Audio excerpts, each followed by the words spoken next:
మహారాష్ట్రలోని కళ్యాణ్ జిల్లాలోని ఓ ప్రైవేట్ ఆసుపత్రిలో అమానుష ఘటన జరిగింది. ఒక వ్యక్తి చికిత్స కోసం హాస్పిటల్కు వెళ్లాడు. అక్కడున్న రిసెప్షనిస్ట్ సోనాలి అపాయింట్మెంట్ ఉందా అని అడిగింది. డాక్టర్ వస్తారు, కాసేపు వెయిట్ చేయమని చెప్పింది. డాక్టర్ ఆసుపత్రికి వచ్చిన తర్వాత ముందుగా మెడికల్ రిప్రజెంటేటివ్లను లోపలికి పిలిపించుకుని మాట్లాడారు.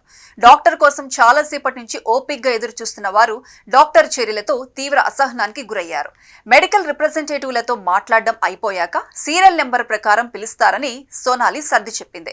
ఇంతలో గోకుల్ అనే వ్యక్తి చికిత్స కోసం ఆసుపత్రికి వచ్చాడు.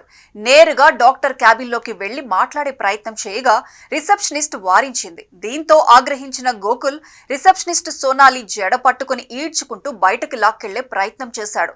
వెంటనే అక్కడున్న వారంతా స్పందించి అడ్డుకున్నారు. దీంతో గోకుల్ మరింత రెచ్చిపోయి బూతులు తిడుతూ కాలితో రిసెప్షనిస్ట్ ను ఎడాపెడా చితకబాదాడు. తీవ్ర ఆవేశంతో దాడికి దిగిన వ్యక్తిని అక్కడున్న వారంతా కలిసి అడ్డుకున్నారు. విషయం తెలుసుకున్న పోలీసులు ఆసుపత్రికి చేరుకున్నారు.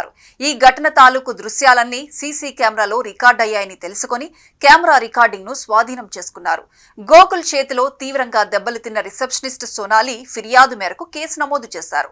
ఘటన జరిగినప్పుడు అక్కడున్న రోగులు వారి తాలూకు వ్యక్తుల నుంచి వాంగ్మూలం తీసుకున్నారు.